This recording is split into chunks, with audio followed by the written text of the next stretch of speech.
ரிலீஸ்க்கு முன்னாடி tourist family படத்தை கம்மியான விலைக்கு தான் அவங்க சேட்டலைட் டிஜிட்டல் விற்றுட்டாங்க. அவங்க ஒரு 8-9 கோடி எடுத்தாங்க.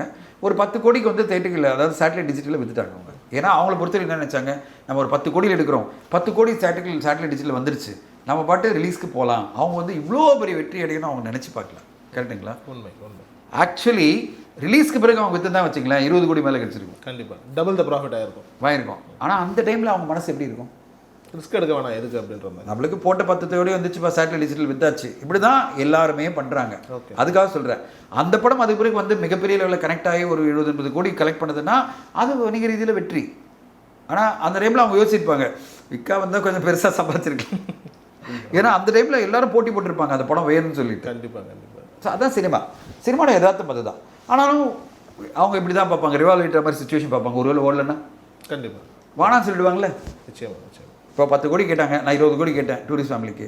அப்போ வந்து அவங்க வானா சொல்லியிருந்தா வச்சுங்களேன், 20 கோடி கொடுக்க முடியாது சார், அப்போ வானா படத்தை வானா சொல்லியிருந்தாங்கன்னா நாளைக்கு என்ன இருக்கும் என் சுச்சுவேஷனு? எல்லாமே போயிருக்கும் இல்லையா? ரிவால்வர் விட்ட மாதிரி ஓடாமல் போயிருந்தேன்னா நான் எங்கே போயிருப்பேன்? எதுவுமே எல்லாம் போயிருப்பேனா இல்லையா? ஸோ அவங்க ஸ்மார்ட்டாக ரிவால்வர் ரிட்டாக்கு ரிலீஸ்க்கு முன்னாடி எல்லாத்தையும் விற்றுட்டாங்க. படம் ஓடனால பிரச்சனை இல்லை, சரி ஓகே ஃபைன், நமக்கு பத்திரியும் காஸ்ட் வந்துடுச்சு, ஒரு குறைந்தபட்சம் ஒரு நஷ்டம் எல்லாம் போயிட்டோம், போகிறோம், அவ்வளோதான், அடுத்த கட்ட வேலையை பார்ப்போம், இன்னொரு படம் பண்ணுவோம் அப்படின்னு போயிட்டாங்களா இல்லையா?